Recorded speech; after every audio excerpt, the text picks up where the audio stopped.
नई बहू के नखरे। माँ किस घर में पटक दिया मुझे, वहाँ मेरी कोई इज्जत ही नहीं। सारे दिन रसोई घर में नौकरानी की तरह खड़े रहो। नमस्कार दोस्तों, अगर आपको कहानियाँ सुनना पसंद है तो प्लीज़ हमारे चैनल को सब्सक्राइब करें, जिससे हमारा उत्साह बना रहे और हम आपके लिए नई नई कहानियाँ लाते रहें।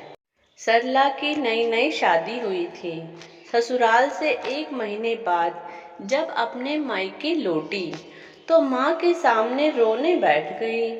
आंसू बहाते हुए बोली, माँ तुमने मुझे किस घर में पटक दिया, वहाँ तो मेरी कोई इज्जत ही नहीं है। सारा दिन नौकरानी की तरह रसोई घर में खड़ी रहती हूँ, किसी को भी दया नहीं आती। सास ससुर की रोटी पकाना, 2 छोटे देवर की रोटियां पकाना, एक नंद है उसकी रोटियां पकाना। आए दिन सासू माँ के रिश्तेदार आते रहते हैं, उन सबके लिए भी मुझे ही चाय नाश्ता खाना वगैरह तैयार करना होता है। रोज गंदे कपड़ों के ढेर इकट्ठे हो जाते हैं, आराम ही नहीं मिलता। जिंदगी नरक सी बन गई है।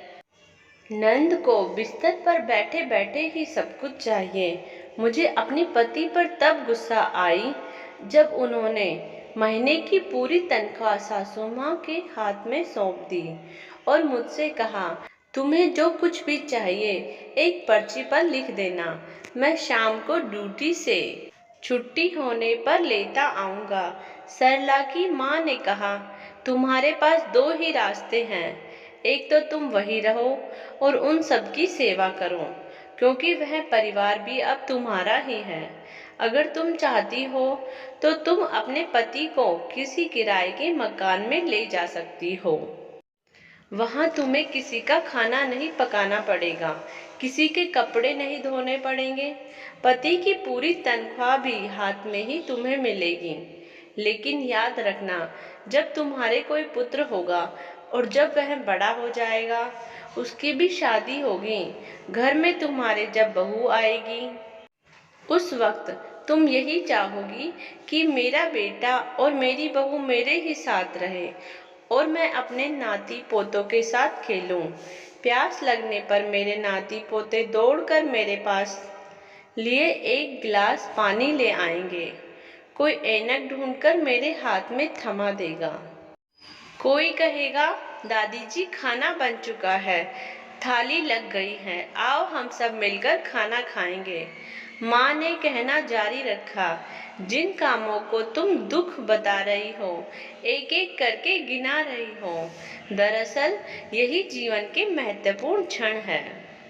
एक सफल गृहिणी अपने हर एक कार्य को सरल बनाकर झट निपटा देती है, उसका रोना नहीं रोती।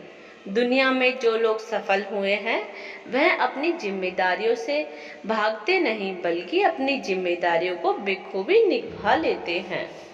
सरला की आंख में आंसू थे। सरला ने अपना थैला उठाया और बोली, बस माँ मैं समझ गई, मैं चली अपने ससुराल, शाम होने वाली है। सासू माँ के पैरों में दर्द रहता है, उनकी घुटनों की मालिश भी करनी है। सरला इतना कहकर मुस्कुराती हुई ससुराल की ओर चल दी। अगर हमारी कहानी आपको अच्छी लगी हो तो प्लीज़ हमारे चैनल को सब्सक्राइब करें। Thank you.